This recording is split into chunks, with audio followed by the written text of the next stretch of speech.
ఆశ్చర్యకరమైన తండ్రి, మీ ప్రశస్తమైన నామాన్ని బట్టి నిన్ను స్తుతిస్తున్నాను. ఈ దినాన మీ చిత్త ప్రకారంగా జతపరచబడుతున్న ఈ ఇద్దరి బిడ్డల నిమిత్తమై మీ పాదాల చెంత మొరుపెడుతున్నాను. తండ్రి, వీరిని మీ చిత్తానుసారంగానే జతపరుస్తున్నారు. మీ చిత్తానుసారంగా వారి దాంపత్యాన్ని, వారి భవిష్యత్తుని ఆశీర్వదించండి. అనేకులకి వీరు ఆశీర్వాదకరంగా నిలబడినట్లు కృప దయచేయండి. మీ ఆలోచనలు బిడ్డలు విని ఆ ప్రకారంగా జీవించుటకు మీరే సహాయం దయచేయమని మా అందరి కొరకు రానయ్యున్న క్రీస్తు యేసు ప్రశస్త నామన ప్రార్థిస్తున్నాను తండ్రి, ఆమేన్. సజీవుడైన దేవుని నామంలో మరలా ఒక్కసారి మీ అందరికీ నా హృదయపూర్వకమైన ధన్యవాదాలు చెల్లించుకుంటున్నాను. ఈ వివాహానికి రావటానికి గల కారణం సహోదరులు మోజస్ గారు, ఎమిమా గారు కొన్ని సంవత్సరాల క్రిందట వారు మదనపల్లిలో ఉద్యోగం చేసేవారు. అప్పుడు మా మందిరానికి వస్తూ ఉండేవారు. ఆ కారణాన్ని బట్టి ఇక్కడికి రావాల్సి వచ్చేది. రెండవ కారణము, గౌరవనీయులు దేవుని చేత బహుబలముగా ప్రపంచమంతా వాడబడిన దైవ సేవకులు యేసన్న గారు, వారి పిల్లలైనటువంటి ఫెడ్రిపాల్ గారు, వీరిని బట్టి కూడా ఇక్కడికి నేను రావాల్సి వచ్చేది. వివాహం అనేది చాలా ప్రాముఖ్యమైన కార్యం. మనిషి జీవితంలో తెలియనివి రెండు ఉన్నాయి. తెలిసేది ఒకటి ఉంది. తాను ఎప్పుడు పుడతాడో మనిషికి తెలియదు, తాను ఎప్పుడు చనిపోతాడో మనిషికి తెలియదు. అయితే మనిషికి బాగా తెలిసింది వివాహం ఒక్కటే. పురుషుడు తన మనసుకు నచ్చినటువంటి అమ్మాయిని, స్త్రీ తన హృదయం నచ్చినటువంటి అబ్బాయిని వారు ఇష్టపడి పెళ్లి చేసుకుంటారు. మానవ జీవితంలో ఇవి చాలా ప్రాముఖ్యమైన ఘట్టాలు. జన్మ, వివాహము, మరణము అనేటటువంటివి. ఎవరైనా మనకు కనిపిస్తే మీరెప్పుడు పుట్టారు అని అడుగుతారు, మీరెప్పుడు వివాహం చేసుకున్నారు అని అడుగుతారు, మీరెప్పుడు చనిపోతారు అని అడగరు, తెలియదు కాబట్టి. అయితే వివాహము చాలా ప్రాముఖ్యమైనది. అందుకని పరిశుద్ధ గ్రంథమైన బైబిల్లో హెబ్రీ పత్రికలో చక్కటి మాట ఉంది. 13వ అధ్యాయము 4వ వచనం, వివాహము అన్ని విషయములలో ఘనమైనది, పాన్పు నిష్కలంకమైనది అని చెప్పాడు. వివాహం ఎందుకు అన్ని విషయాలలో ఘనమైనది అంటే, వివాహము మనుషుడు తన ఇచ్చలు నెరవేర్చుకోవటానికి చేసుకుంటున్న కార్యం కాదు. వివాహము లైంగికమైన చింతనలు జరుపుకోవటానికి కాదు. వివాహం అనేటటువంటిది దేవుని చేత ఏర్పాటు చేయబడ్డటువంటి ఓ శ్రేష్టమైన కార్యం. ఆది కాండములో దేవుడు ఆదాము, హవ్వ అనునటువంటి వారిని జతపరిచి ఈ వివాహం అనే కార్యక్రమాన్ని ప్రారంభించాడు. ఈ వివాహము అన్ని విషయములలో ఘనమైనది అనటానికి దేవుడే ఈ కార్యమును ప్రారంభించాడు. రెండవది, వివాహం అన్ని విషయములలో ఘనమైనది అని పౌలు గారు చెప్పటానికి రెండవ కారణము, వివాహము అనేటటువంటిది ఒక వంశానికి అది ప్రారంభం. ఇక్కడ కూర్చున్నటువంటి బాబుకి తండ్రి మోషే గారు. మోషే గారికి తండ్రి గారు ఉన్నారు, వారి తండ్రి గారికి తండ్రి గారు ఉన్నారు. అంటే పెళ్లి చేసుకుంటున్న ఈ బాబుకు ఒక వంశం ఉంది. ఈ రోజున పెళ్లి చేసుకుంటున్న బాబు, తన పెళ్లి చేసుకునే ఆ అమ్మాయి, వీరి ద్వారా ఒక వంశం ప్రారంభమవుతుంది. వీరి వంశం ఎప్పుడు ప్రారంభమైందో ఎప్పుడు ముగిసిపోతుందో తెలియదు. ప్రపంచంలో ప్రారంభించబడిన ప్రతి ఒక్కటి ముగిసిపోతూ ఉంటాయి. మనుషుల పరిపాలన కానీ, లేక భూమిలో దొరికే ఖనిజాలు కానీ, భూమిలో పండే పంటలు కానీ, వ్యక్తి యొక్క పేరు ప్రతిష్టలు కానీ అన్నీ ముగిసిపోతూ ఉంటాయి. అయితే వంశం అనేది ముగిసిపోయేది కాదు. ఈ భూమి నిలిచి ఉన్నంత వరకు ఆ వంశం అలాగా ప్రారంభమైపోతూనే ఉంటుంది. ఈ రోజున జతపరచబడుతున్న ఈ బిడ్డలు దేవుడు వీరిని ఆశీర్వదిస్తే మరొక ఏడాదికి దేవుడికి వీరికి ఒక చక్కటి బాబుని ఇస్తాడు. అంటే వీరి వంశం ప్రారంభమవుతుంది. ఆ రీతిగా వివాహము అనేటటువంటిది ఒక వంశాన్ని అభివృద్ధి చేస్తూ వెళ్ళేటటువంటి కార్యం గనుక వివాహము అన్ని విషయములలో ఘనమైనది అని పౌలు గారు చెప్పారు. రెండవది, ఈ వివాహము చేసేటప్పుడు పురుషుని స్త్రీని దేవుడే చేశాడని వాక్యం సెలవిస్తుంది. పురుషుని చేసేటప్పుడు దేవుడు మన పోలిక చొప్పున మన స్వరూపంలో నరుని చేయదము అని చెప్పాడు. రెండవది, పురుషుని చేయటానికి దేవుడు నేలమంటిని ఆయన ఏర్పాటు చేసుకున్నాడు. నేలమంటితో నరుని చేశాడు అనని. ఎందుకు నేలమంటితో నరుని చేయాలి? స్త్రీని చేసేటప్పుడు పురుషునికి గాఢ నిద్రను కలగజేసి ఆయన ప్రక్కటి ఎముకలో ఒక ఎముకను తీసి ఆమెను స్త్రీనిగా చేశాడు అనుంది. స్త్రీని చేసేటప్పుడు ఆమెకు ఉపయోగించిన పదార్థం ఎముక, పురుషుని చేసేటప్పుడు ఆయనకు ఉపయోగించినటువంటి పదార్థం మట్టి. ఎందుకు పురుషుని మట్టితో చేశాడు, స్త్రీని దేవుడు ఎందుకు ఎముకతో చేశాడు అనేది కూడా ఆలోచనే. పురుషుని మట్టితో చేయటానికి గల కారణం రెండు ప్రత్యేకమైన ఆలోచనలు ఉన్నాయి. ఒకటి, మట్టి అనేటటువంటిది భూమి మీద జీవించే ప్రతి జీవరాశికి పోషణ ఇచ్చేటటువంటి ఒక ప్రాముఖ్యమైన పదార్థం భూమి. మనం బ్రతకటానికి ఉద్యోగమని, చదువని, వ్యాపారమని ఎన్నో మనం చేస్తూ ఉన్నాం. అయితే మనుషుడు బ్రతకటానికి కావలసినటువంటి ఆహారం భూమిలో నుండినే పండించుకోవాలి. వరి కానీ, గోధుమ కానీ, జొన్న కానీ, వేరుశనగ కానీ, ప్రతి ఒక్కటి. కాబట్టి భూమి జీవిస్తున్న ప్రతి మనిషికి పోషణనిచ్చే ఒక ప్రత్యేకమైన భాగమని అర్థమవుతుంది. రెండవది, భూమిలో విలువైన ఖనిజాలు దొరుకుతాయి. బంగారం కానీ, రాగి, ఇత్తడి, బొగ్గు, ఇంధనము, ఇవన్నీ కూడా భూమిలో నుండినే దొరుకుతాయి. కాబట్టి ఒక పురుషుడు మట్టితో చేయబడటానికి గల కారణము, పురుషుడు వివాహం చేసుకున్న తరువాత రెండు ఆధిక్యతలు కలిగి ఉండాలి అని దాని అర్థం. ఒకటి, తాను పెళ్లి చేసుకుంటున్నటువంటి భార్యకు మంచి పోషకుడుగా ఉండాలి. దేవుడు తనకిచ్చిన సంతానానికి మంచి పోషకుడుగా ఉండాలి అని దాని అర్థం.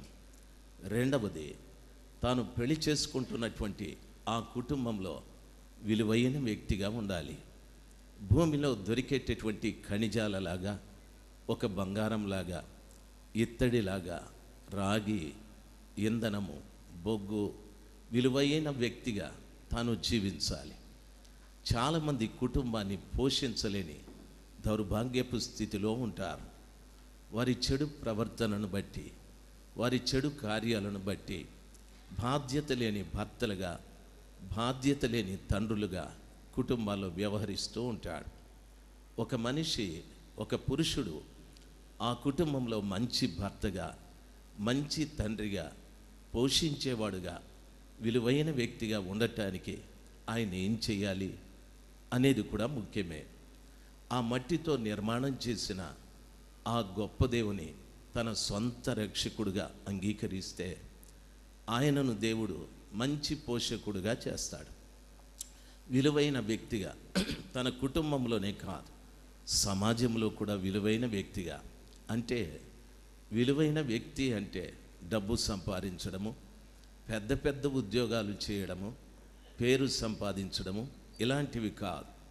తను సృష్టించిన సృష్టికర్తకు ఉపయోగకరంగా, ఆ సృష్టికర్త పక్షాన నిలబడి అనేకులకు ఆశీర్వాదకరంగా ఉండునట్లు ఆ ఇంటి యజమానుని దేవుడు చేయగలడు. ఆ సృష్టికర్తని తన సొంత రక్షకుడుగా అంగీకరిస్తే మంచి పోషకుడుగా, విలువైన వ్యక్తిగా ఆయన జీవితాంతం తన కుటుంబంలో మంచి భర్త, మంచి తండ్రిగా జీవిస్తాడు.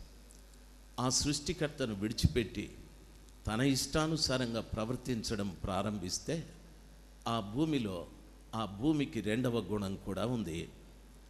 ఆ నేల మీద వర్షం కురిసినప్పుడు బురదగా మారిపోతుంది, ఎండ కాస్తే గట్టిగా అయిపోతుంది, 10 మంది దాని మీద నడిస్తే పొడిగా మారిపోతుంది, గాలి వీస్తే ఆ ధూళి ఎగిరిపోతూ ఉంటుంది.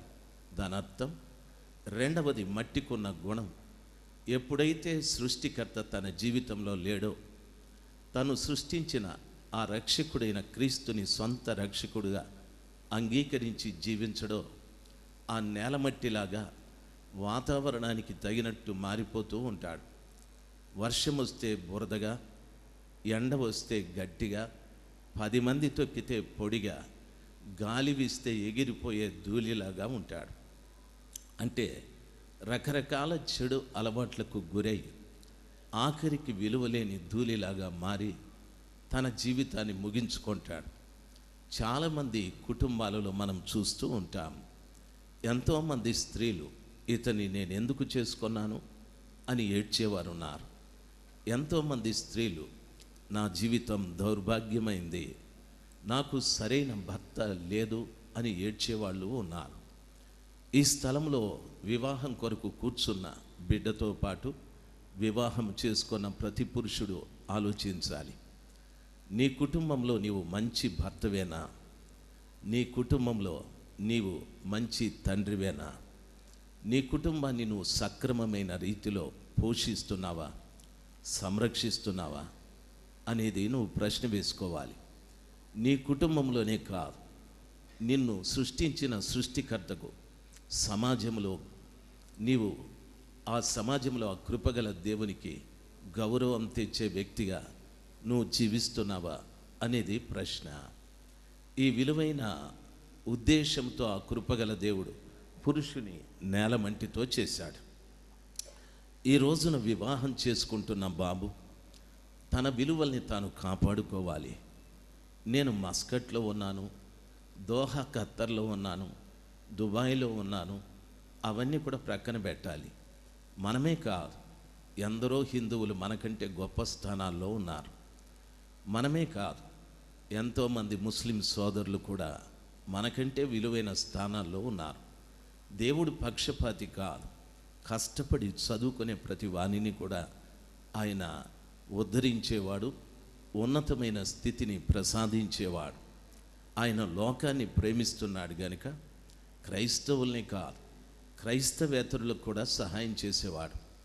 అయితే ప్రతి పురుషుడికి ఉండవలసిన లక్ష్యం, నేను నా కుటుంబానికి మంచి పోషకుడుగా ఉండాలి, నా భార్యకు నేను మంచి భర్తగా ఉండాలి, నా పిల్లలకు నేను మంచి తండ్రిగా ఉండాలి, సమాజంలో నా యేసయ్యకి నేను మహిమ తెచ్చు రీతిగా నేను నా కుటుంబం ఉండాలి అనేది చాలా ప్రాముఖ్యమైంది.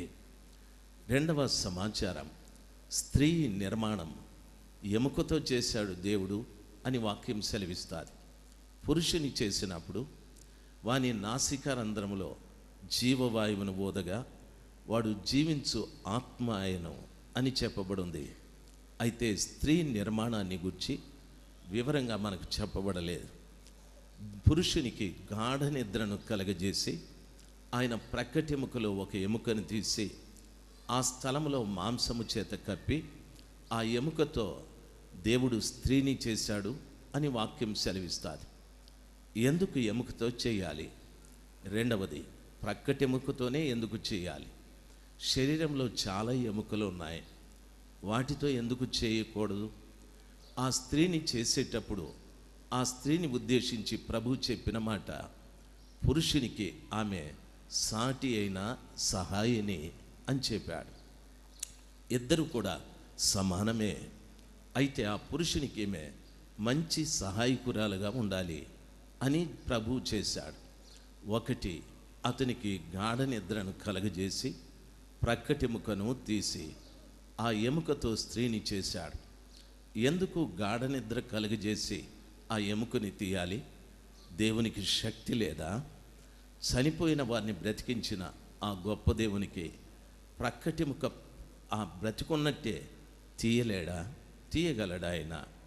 అయితే అతనికి గాఢ నిద్ర కలగజేసింది ఎందుకు అంటే, తన ప్రక్కటెముకతో చేయబడిన స్త్రీ ద్వారా ఆ పురుషుడు ఎప్పుడు కూడా ప్రశాంతంగా ఉండాలని. గాఢ నిద్రపోయేటటువంటి వ్యక్తి ఏమీ ఎరుగకుండా కష్టము, నష్టము, వ్యాధి, రుణాలు, కక్షలు, ద్వేషాలు, పగ అన్నీ మరిచిపోయి ప్రశాంతంగా నిద్రపోతూ ఉంటాడు. తన ప్రక్కటెముకతో తీయబడిన స్త్రీ ద్వారా పురుషుడు ఎప్పుడు కూడా ప్రశాంతంగా ఉండాలనేది దేవుని అభిప్రాయం. స్త్రీ ద్వారా చాలా కుటుంబాలలో అశాంతి ప్రారంభమవుతుంది. గొడవలు రావచ్చు, లేకపోతే ఇహలోక సంబంధమైనటువంటి కోరికలు తీర్చుకోవటానికి భర్తను ఒత్తిడి చేయొచ్చు, ఇబ్బంది పెట్టచ్చు. పక్కింట్లో ఫ్రిడ్జ్ ఉంది, నాకు ఫ్రిడ్జ్ కావాలని భర్త సామర్థ్యత ఎరగకుండా తన కోరికలు మాత్రమే తీర్చుకోవాలని ఒత్తిడి చేసే స్త్రీలు చాలామంది ఉంటారు. స్త్రీలకు నా ప్రత్యేకమైన మనవి, ఇప్పుడు పెళ్లి చేసుకుంటున్న బిడ్డతో పాటు పెళ్ళైన ప్రతి స్త్రీ కూడా మీ భర్త మీ ద్వారా అశాంతిగా బ్రతకూడదు.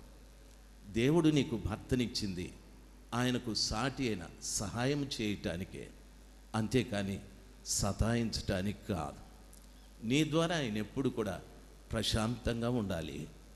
నీ ద్వారా ఎప్పుడు ఆయన తలపట్టుకొని కూర్చోకూడదు, విసిగిపోకూడదు, నాకెందుకు ఈ జీవితం అని చెప్పకూడదు, నేనెందుకు నిన్ను చేసుకున్నాను అని మాటిమాటికి నిన్ను గూర్చి తక్కువగా మాట్లాడకూడదు. కాబట్టి ప్రక్కటెముకతో తీసేటప్పుడు గాఢ నిద్ర కలగజేసిన ఉద్దేశం అది. రెండవది, ప్రక్కటెముకనే ఎందుకు తీయాలి? స్త్రీ ఎప్పుడు కూడా భర్తకు ప్రక్కనే ఉండాలి. పొరపాటును కూడా స్త్రీ భర్తకు ముందు వెళ్ళకూడదు, వెనక్కి వెళ్ళకూడదు. నన్ను బాగా గమనించాలి. భర్త ప్రక్కనే నిలబడాలి. భర్తకు ముందు వెళ్ళకూడదు, భర్తకు వెనక వెళ్ళకూడదు. భర్తకు ముందు నడిచే స్త్రీ కుటుంబాన్ని సర్వనాశనం చేస్తుంది. భర్తకు వెనక నడిచే స్త్రీ భర్తను అవమానాల పాలు చేస్తుంది. భర్తకు ముందు నడిచిన స్త్రీ ఎవరైనా ఉన్నారా అని అడిగితే ఉన్నారు. శారా అబ్రహాము గారికి ప్రియమైన భార్య. శారా వృద్ధులైపోయారు. అబ్రహాముకు 100 సంవత్సరాలు, శారా తల్లికి 90 సంవత్సరాలు. వాళ్ళ ఆస్తి విస్తరించింది, కానీ సంతానం లేదు. దేవుడు వారి ఆశీర్వదిస్తానని చెప్పాడు. దేవుని మాట మీద అబ్రహాముకు చాలా నమ్మకం. అయితే శారా ఒక రోజున కూర్చొని భర్తతో మాట్లాడుతూ ఉంది, ఏమండి, విస్తరించిన ఈ ఆస్తికి మన ఇంట ఉన్న పెద్ద దాసుడైన ఎలియేజరు కుమారుడు వారసుడైపోతాడు, మనకు సంతానం లేదు. నాకు ఒక ఆలోచన వచ్చేది, మీకు చెప్తాను, చేస్తారా? చెప్పమన్నాడు. నా ఇంటితో పాటు నేను ఒక దాసిని తెచ్చుకున్నాను. ఆమె పేరు హాగరు. ఆమె ఐగుప్తియురాలు. ఆమెతో మీరు దాంపత్యాన్ని కొనసాగించండి. ఆమెకు పుట్టిన బిడ్డ మన ఆస్తికి వారసుడు అవుతాడు అని చెప్పాడు. అబ్రహాము దేవుని మాట విని దేవునితో నడిచేవాడు. శారా కూడా అలాగే నడవాలి. అయితే భర్త కంటే ముందు నడవడం ప్రారంభించాది. ఆ పురుషుడికి దేవుడి ఆలోచనలు అవసరం. అయితే ఆ పురుషుడు భార్య ఆలోచనలు తీసుకున్నాడు. శారా చెప్పిన మాట ప్రకారంగా హాగర్ను పెళ్లి చేసుకున్నాడు. ఇష్మాయేలు పుట్టాడు. ఆయన పుట్టిన 10 సంవత్సరాలకు ఈ శారా గర్భాన్ని దేవుడు తెరిచి ఇస్సాకును కన్నది. ఆ కారణాన ఇప్పటికీ కూడా ఇష్మాయేలు వంశం, ఇస్సాకు వంశం పోరాటాలు చేసుకుంటూనే ఉన్నారు. 2 దేశాలుగా వారు విడిపోయి భయంకరమైన యుద్ధాలు చేసుకుంటూ ఉన్నారు. దయచేసి గమనించాలి. భార్య ఎప్పుడు కూడా ఎంత విద్య ఉన్నా, ఉద్యోగం ఉన్నా, అందమున్నా, తెలివితేటలున్నా భర్త ప్రక్కనే ఉండాలి. కానీ భర్త కంటే ముందు నడవకూడదు. భర్త కంటే ముందు నడిచినటువంటి వ్యక్తులు చాలా నాశనాలు చేశారు. అహాబు తండ్రి అహాబు రాజు. అయితే ఆయన యెజబేలును పెళ్లి చేసుకున్నాడు. యెజబేలును పెళ్లి చేసుకొనక మునుపు ఇజ్రాయేలీయుల దేవుడైన యెహోవాని వారు ఆరాధించేవారు. యెజబేలును పెళ్లి చేసుకున్న తరువాత భర్తతో అంటుంది, నా కులదేవతని నాతో పాటు తెచ్చాను. యెహోవాని ప్రక్కనుంచు, ఇంకా బయలును ఆరాధించమని. వారిద్దరి మధ్యన ఎన్ని రభసలు జరిగాయో, ఎన్ని గొడవలు జరిగాయో, దేవుని గూర్చి కుటుంబంలో యుద్ధాలు ప్రారంభమయ్యాయి. భార్య భర్తల మధ్యన తగువులు ప్రారంభమయ్యాయి. యెజబెలే గెలిచాది. యెజబెలు అను మాటకు స్వచ్ఛమైన, భర్త విషయంలో స్వచ్ఛమైంది, కానీ భక్తి విషయంలో స్వచ్ఛత లేనిది, భక్తి విషయంలో సరైంది కాదు. చాలా పర్యాయాలు స్త్రీ భక్తి విషయంలో స్వచ్ఛత లేకపోతే జరిగే నష్టం భయంకరంగా ఉంటుంది. యెజబెలు భర్త కంటే ముందు నడిచి దేశంలో దేవుణ్ణే మార్చేశాది. ఆ కారణాన ఆ దేశంలో 3.5 సంవత్సరం కఠోరమైన కరువు ప్రారంభమయ్యాది. ఈ రోజున కుటుంబంలో భర్త కంటే ముందు నడవకూడదు. కరువుకు లోనైపోతాం. ప్రేమ అనే కరువు వస్తుంది. ప్రేమ అనే కరువు వస్తుంది. సమాధానం ఉండదు. అసమాధానం అనే కరువు వస్తుంది. రెండవది, ఇద్దరు ఒకరిని ఒకరు అర్థం చేసుకోరు. వాళ్ళిద్దరి మధ్యన మనస్పర్ధలు వస్తాయి. వాళ్ళిద్దరి మధ్యన అనుమానాలు వస్తాయి. ఒకరు అవునంటే ఇంకొకరు కాదంటారు. ఇవన్నీ కూడా కుటుంబంలోనికి వస్తాయి.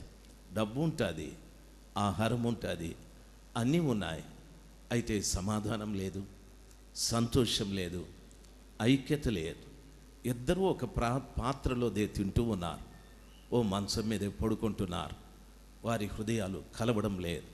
కారణం, భర్త కంటే ముందు నడవడం వలన దేశానికే కరువు వచ్చేది. ఎంత భయంకరం! ఎన్నో కుటుంబాల మధ్యన ఇవన్నీ చోటు చేసుకొని కుటుంబాన్ని పీడిస్తూ ఉన్నాయి. ఆ కుటుంబాన్ని ఎవరు సరిచేసేవాళ్ళు లేరు. అయితే ఎవరు సరిచేయాలి? ఆ కృపగల దేవుడే.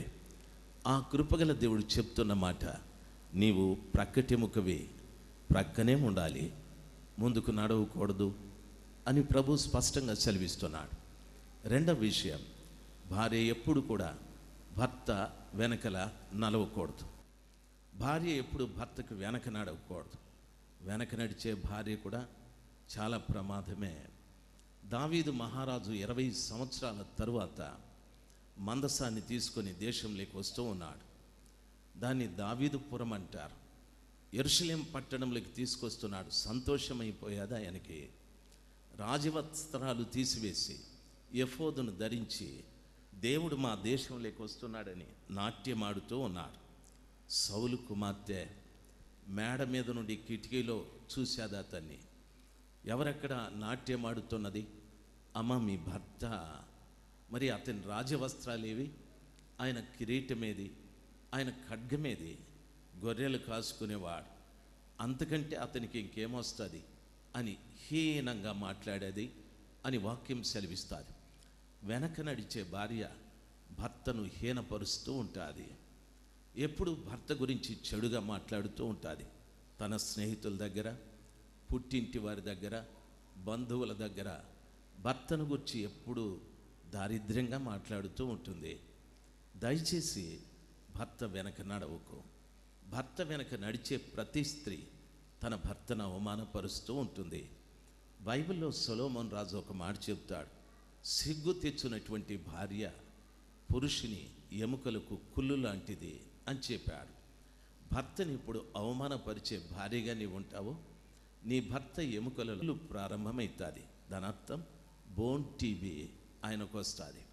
ఆ వ్యాధి వస్తే బ్రతకడం చాలా కష్టం. వ్యాధి వస్తే నయం చేసుకోవటానికి నీ ఇంట్లో ఉండే సొమ్మంతా ఖర్చు అయిపోతుంది. ఆ మనిషి బ్రతకడు కదా, డబ్బంతా రోగం ఖర్చు అయిపోతూ వస్తుంది. నీ జీవనానికి ఇబ్బందులు ప్రారంభమవుతాయి. నీ పిల్లల్ని చదివించలేవు. కరువు నీ ఇంట్లోకే వస్తుంది. దారిద్ర్యాన్ని నువ్వు ప్రేమించి పిలుచుకున్నట్లు అయిపోతుంది. రోగాన్ని నువ్వు ఆహ్వానించినట్టు అయిపోతుంది. భర్తకు వెనక నడవకు, భర్తకు ముందు నడవకు. దేవుడు నిన్ను ఎక్కడి నుండి తీశాడు? ప్రక్కటెముక. అక్కడి నుండి తీసి సాటి అయిన సహాయనిగా ఉండమని చెప్పాడు. ఆ విషయాన్ని ఖచ్చితంగా నీవు పాటించాలి తల్లి. అది పాటించని స్త్రీ అహాబు జీవితంలో యెజబెలు పోట్లాట తెచ్చి దేశంలో కరువు వచ్చినట్టు, శారా భక్తి పరురాలే ముందు నడిచి పూర్తిగా 2 జనపదములు 2 దేశాలుగా మారి ఇప్పటికీ వారి మధ్యన యుద్ధాలు జరుగుతూనే ఉన్నట్టు వెనక నడిచిన మీకాలు తన కుటుంబంలో భర్తని హీనపరిచిన కారణాన దేవుడు ఆమెకి సంతానమే లేకుండా చేసేశాడు. ఆమె గర్భాన్ని మూసివేశాడు. ఇదిగో నా కుమారుడని చెప్పుకోవటానికి మీకాలుకు లేకపోయాది. దైవజనాగమ, దేవుడు పురుషుని మట్టితో చేయటానికి, దేవుడు స్త్రీని ఎముకతో చేయటానికి గల కారణాలు. ఈ రోజున జతపరచబడుతున్న ఈ బిడ్డలిద్దరూ కూడా ఈ ధర్మాల్ని ఖచ్చితంగా పాటించాలి. ఆఖరిగా ఒక విషయాన్ని చెప్పి నేను ముగిస్తాను. భార్య భర్తల సంబంధం అనేది చాలా పవిత్రమైనటువంటిది. నన్ను బాగా గమనించాలి. ఆ భార్య భర్తల్ని గూర్చి బైబిల్లో ఓ చక్కటి మాట 128వ కీర్తనలో చెప్పాడు. యెహోవాయందు భయభక్తులు కలిగి ఆయన త్రోవలయందు నడుచువారందరూ ధన్యులు. నిశ్చయముగా వారి చేతుల కష్టార్జితం వారు అనుభవిస్తారు అని చెప్పాడు. పురుషుని గురించి మాట్లాడుతూ ఆ వారి చేతుల కష్టార్జితం వాళ్ళే అనుభవిస్తారు. వాళ్ళ చేతుల కష్టార్జితం వడ్డీలకు కానీ, లంచాలకు కానీ, రోగాలకు కానీ, పోగొట్టుకోవడం కానీ, దొంగలించబడడం కానీ ఇలాంటివి జరగవు. వాళ్ళ కష్టార్జితాన్ని వాళ్ళే అనుభవిస్తారు. వాని భార్య వాని లోగిట ఫలించు ద్రాక్షవల్లి వలె ఉంటుంది అని చెప్పాడు. ద్రాక్షవల్లిలాగా భార్యని పోల్చాడు. వాని పిల్లలు భోజనపు బల్ల చుట్టూ ఒలివ మొక్కల వలె ఉంటారు అని చెప్పాడు. భార్యని ఎందుకు ద్రాక్ష చెట్టుకు పోల్చాడు? న్యాయాధిపతులు 9వ అధ్యాయం 21-22 వచనాలు చదువుకుంటే చెట్లన్నీ కూడా వెళ్ళి ఒలివ చెట్టును అడిగాయి, మా మీద రాజుగా ఉండి మమ్మల్ని పరిపాలించమని. ఒలివ చెట్టు అంటుంది, నా స్వచ్ఛమైన నూనెనిచ్చి దేవుని మందిరంలో నేను దీపంలాగా వెలగకుండా మీ మీద రాజునయ్యి ఉండి అటు ఇటు ఊగుదునా అని చెప్పారు.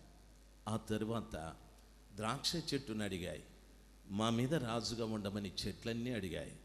ద్రాక్ష చెట్టు అంటుంది, నా ద్రాక్ష రసము చేత ప్రజలని ప్రభుని సంతోషపరచకుండా మీ మీద రాజునయ్యుండి నేను అటు ఇటు ఊగుదునా?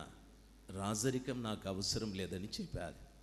ప్రభు అంటున్నాడు, దేవుని అందలి భయభక్తులు కలిగి ఆయన త్రోవల్లో నడిచేటటువంటి వాని భార్య వాని లోగిట ఫలించు ద్రాక్షవల్లిలాగా ఉంటుందని. దాని అర్థం భార్య ప్రజలని ప్రభుని సంతోషపరిచేదిగా ఉండాలి. భార్య ఇంట్లో ఉన్నవారిని సంతోషపరచాలి. చాలా పర్యాయాలు భార్య ఇంట ఉండవు అన్న కంటే తన పుట్టింటి వారిని, తన స్నేహితుల్ని, తన బంధువుల్ని సంతోషపరచటానికి ప్రయత్నం చేస్తుంది. తన ఇంట ఉండువారు అనగా ఈరోజు వివాహము చేసుకుంటున్న బిడ్డ సలోమి, తన ఇంట ఉండువారు అంటే తన తల్లి, తన తండ్రి, తన అక్కలు, బావలు వారింటికి వస్తే చాలా చక్కగా పనిచేసి మంచి మంచి వంటలు వండి పెట్టడం. ఓ ఫ్యామిలీ తన ఇంటి వారు సంతోషిస్తారు. తన అత్తమామ వస్తే అంత పరామర్శ లేదు, అంతగా పరిచర్య చేయడం లేదు, అంతగా పట్టించుకోవడం లేదు. దాన్ని ఏమంటారంటే ద్రాక్షవల్లి అనరు. తనింట్లో చేదు ద్రాక్షవల్లిగా కాకుండా ఓ మంచి ద్రాక్షవల్లిగా తనకు సంబంధించిన, తన భర్తకు సంబంధించిన ప్రతి వారిని సమానంగా ప్రేమించడం, పరిచర్య చేయడం, వారికి ఉపచారం చేయడం, సమానంగా చూసుకోవడం, దీన్ని ద్రాక్షవల్లి అంటారు. తన భర్తని తరువాత తన పిల్లల్ని జాగ్రత్తగా చూసుకోవడం అంటే దాని అర్థం నేరుగా వారికి మంచి మంచి వంటలు వండి పెట్టడం అని కాదు. దేవుని మార్గంలో వారిని నడిపించడం. ఈ ఇంట్లో ఉన్నవారికి దేవునికి పరిచయం చేయాలి, దేవుణ్ణి ఇంట్లో వారికి పరిచయం చేయాలి. ఆ సత్యాన్ని చెప్తాడు. నీ భార్య నీ లోగిట ఫలించు ద్రాక్షవల్లి అనని. ఆ గొప్ప క్యారెక్టర్తో, ఆ గొప్ప జీవితంతో తన అత్త ఇంటికి బిడ్డ సలోమి వెళ్ళాలి. నీ పిల్లలు నీ భోజనపు బల్ల చుట్టూ ఒలివ మొక్కల వలె ఉంటారు అని చెప్పాడు. అంటే దాని అర్థం ఎందుకు ఒలివ మొక్కలకు పోల్చాడు? నోవహు దినాలలో లోకంలో పాపం బహుగా విస్తరించిన కారణాన దాన్ని పూర్తిగా ప్రభు తీసివేయటానికి 40 రాత్రింబగళ్ళు కుంభపోత వర్షాన్ని కురిపించాడు. నీటి మట్టం దరిదాపు 15 మూరల ఎత్తు పెరిగిపోయాయి. నీళ్లు 150 రోజులు నిల్వ ఉండిపోయాయి. బైబిల్ ఈ రీతిగా సెలవిస్తుంది.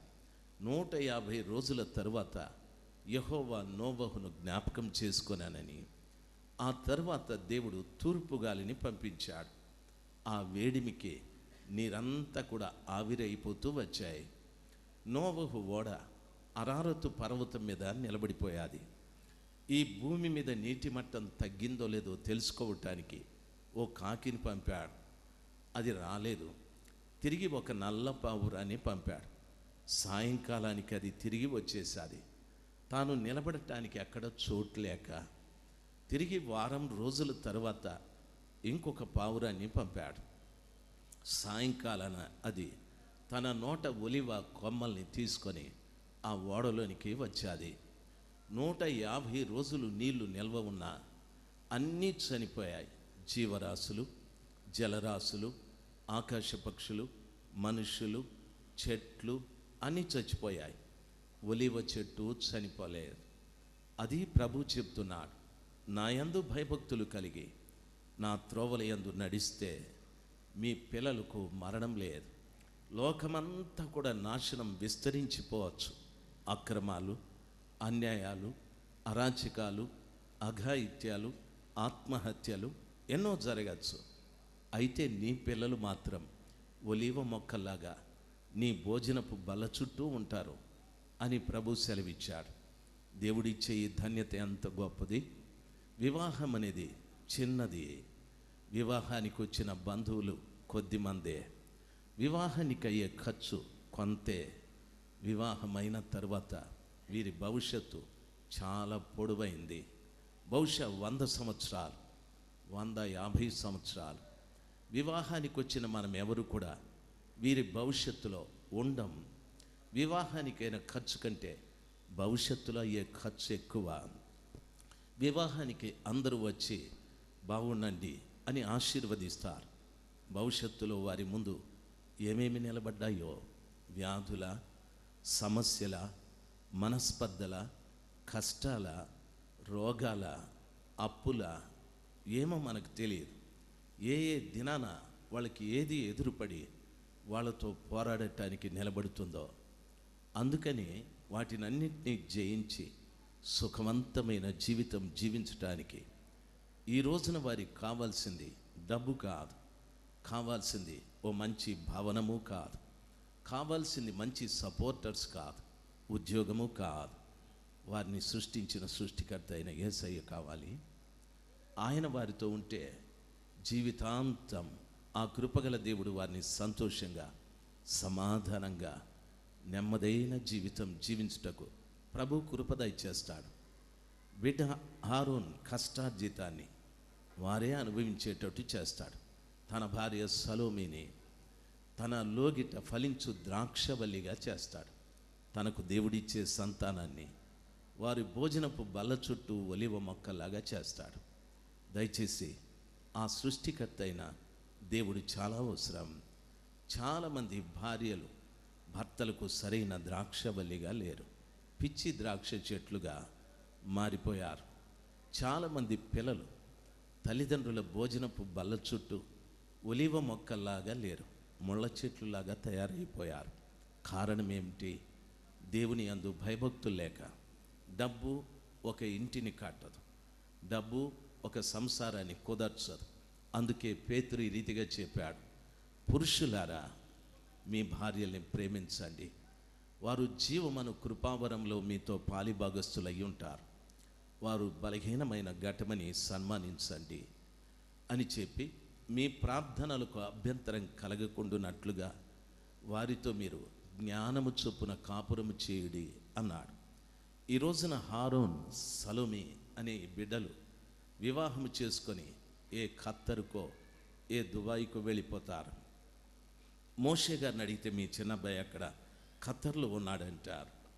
లేక పెళ్లి చేసుకున్న సలోమి గారి తల్లిదండ్రులను అడిగితే ఖత్తర్లో ఉంది మా అమ్మాయి అంటారు. వెరీ గుడ్, మంచిది. బైబిల్ ఏమంటుందో తెలుసా?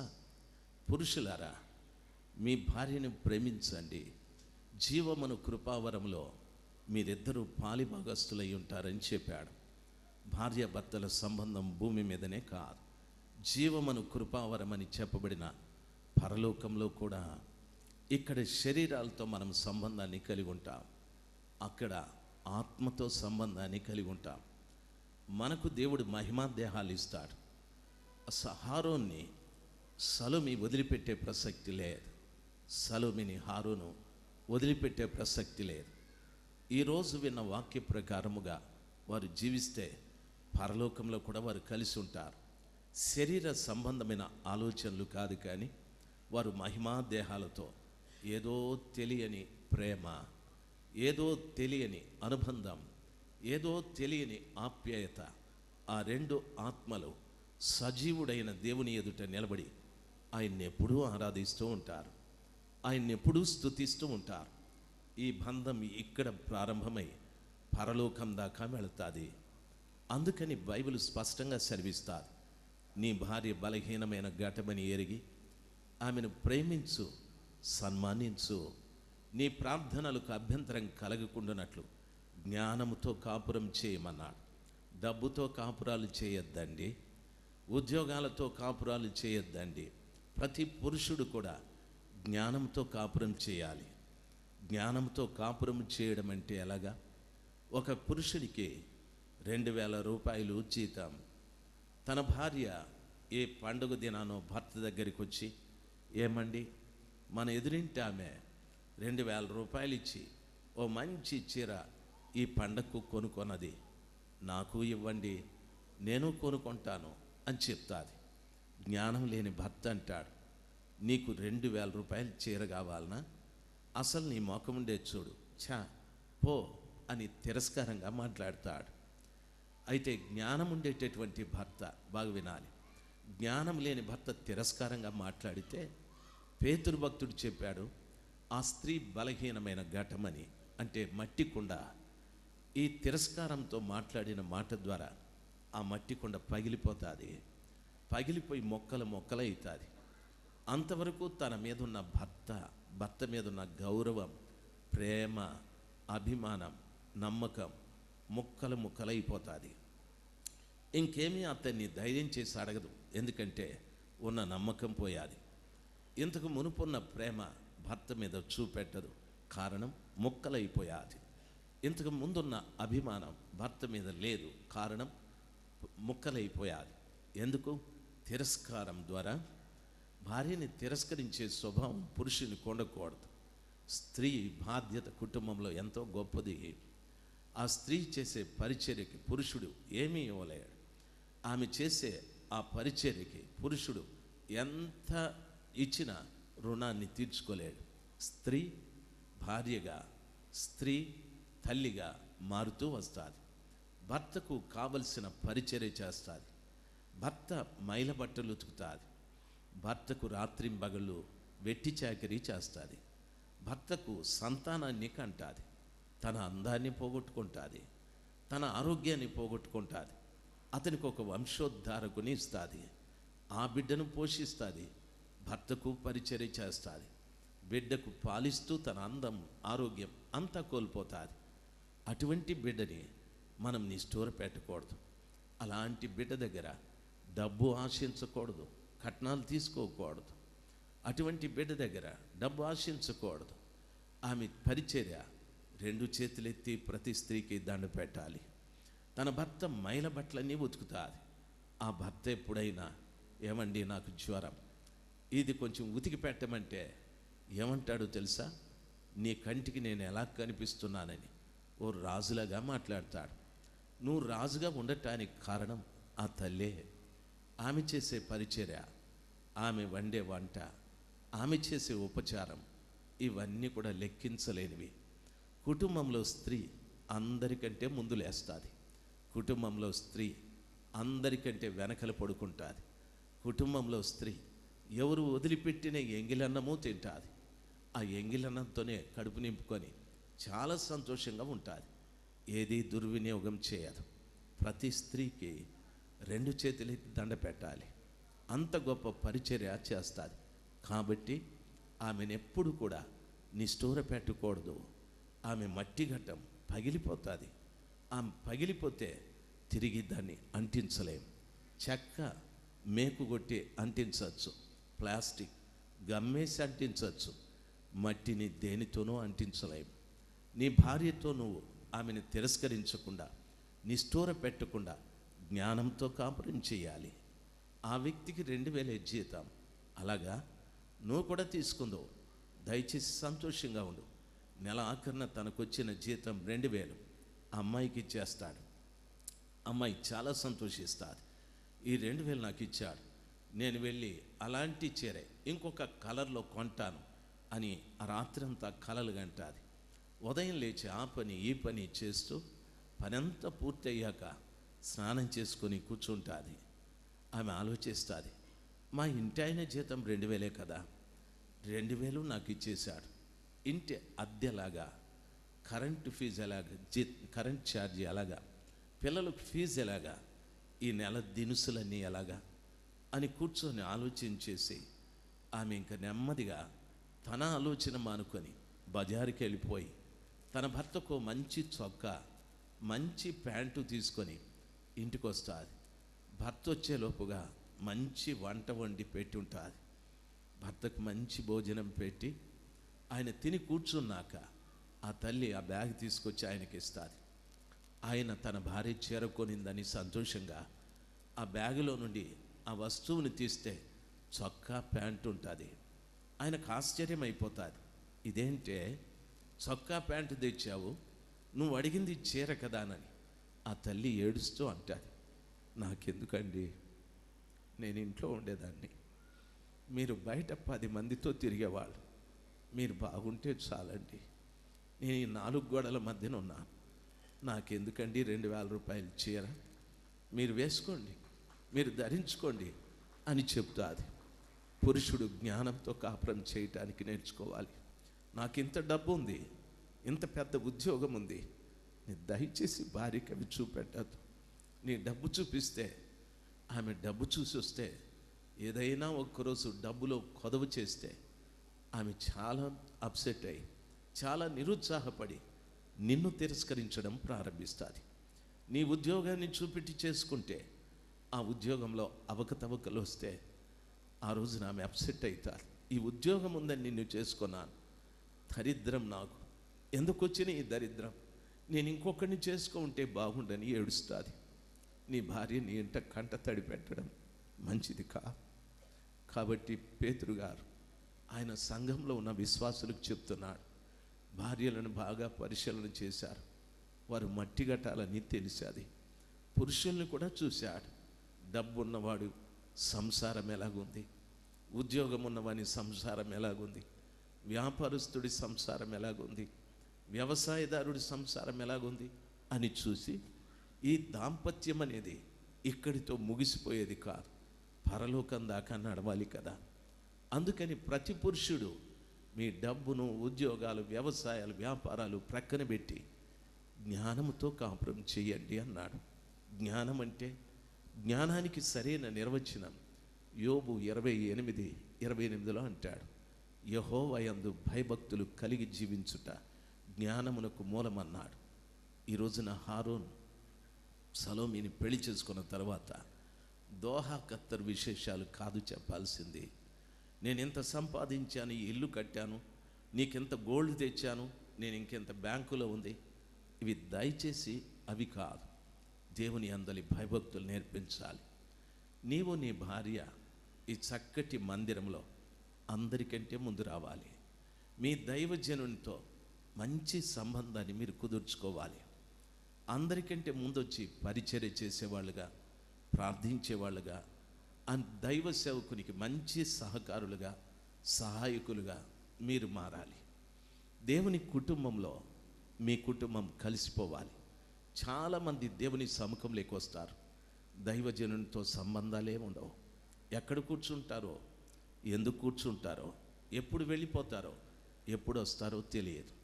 భార్యకి భర్తే భక్తి నేర్పించాలి, భార్యకు భర్తే వినయ విధేయతలు నేర్పించాలి, భార్యకు భర్తే ప్రార్థన నేర్పించాలి. అదే పేతురు గారు చెప్తారు, ఆ మార్గంలో భార్యని నడిపిస్తే ఖచ్చితంగా ఆ జీవమను కృపావరంలో హారూన్, సలోమి మహిమా దేహాలతో నా యేసు ప్రభు ఎదుటి వారు నిలబడి ఆయన ఎప్పుడూ స్తుతిస్తూ ఉంటారు. వారే కాదు, ఈ ఉదయకాలం ఈ వాక్యం వింటున్న మీ అందరికీ అవకాశం ఉంది. నాకు నా భార్య కూడా ఉంది, మోసస్ గారికి వారి భార్య కూడా ఉంది. ఇక్కడున్న భార్య భర్తలైన ప్రతి వారికి అవకాశం ఉంది. మన పరిస్థితులు మారాలి. యేసయ్యని నమ్ముకున్న బిడ్డలకి ఆయన ఎంత గొప్ప అవకాశాలు ఇచ్చాడో. ఒకవేళ నువ్వు ఒక పట్టణానికి వెళ్ళి అక్కడ నువ్వు ఉండి నీ భార్య ఎక్కడుంటే ఆ దేశాన్ని గురించి చెప్తూ ఉంటావు, ఇక్కడ అది ఉంది, ఇక్కడుంది అనని. భార్య అంటే అది నేను కూడా వెళితే బాగుండు అని.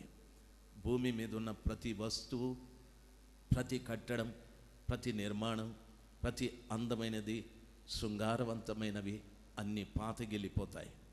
పరలోకం ఎప్పుడూ పాతగెలదు. అది వైభవోపేతమైనది. దాన్ని వర్ణించటానికి మనుషుని మాటల్లో మాటలే లేవు, మనిషి భాషలో మాటలే లేవు. అంత ఉన్నతమైన రాజ్యంలోకి వెళ్ళటానికి దంపతులకు దేవుడు అవకాశం ఇస్తూ ఉన్నాడు, భార్యాభర్తలకు దేవుడు అవకాశం ఇస్తున్నాడు. దయచేసి వాటిని పోగొట్టుకోకండి, దయచేసి వాటిని పోగొట్టుకోకండి. ఈ మధ్యాహ్న సమయమందు బిడ్డ హరోన్, బిడ్డ సలోమితో పాటు ఈ మాటలు వింటున్న ప్రతి వారు కూడా జ్ఞానంతో కాపురం చేయటానికి నేర్చుకోనండి. మీరు మీ భార్య జీవమను కృపావరంలో ఆయనతో పాటు ఉండటానికి దేవుడు కృప దయచేస్తాడు. ఈ చక్కటి అవకాశం ఇచ్చిన ఈ స్థానిక సంఘ పాస్టర్ గారు ఫెడ్రిక్ పాల్ గారికి, నన్ను ఆహ్వానించినటువంటి సహోదరులు మోసస్ గారికి, సహోదరి ఎమీమా గారికి నా హృదయపూర్వకమైన ధన్యవాదాలు. ఎంతో ఓపికతో ఈ శ్రేష్టమైన మాటలు విన్న మీ అందరికీ కూడా నా హృదయపూర్వకమైన ధన్యవాదాలు. దేవుడు మిమ్మల్ని అందరినీ దీవించునుగాక. వందనాలు. Thank you.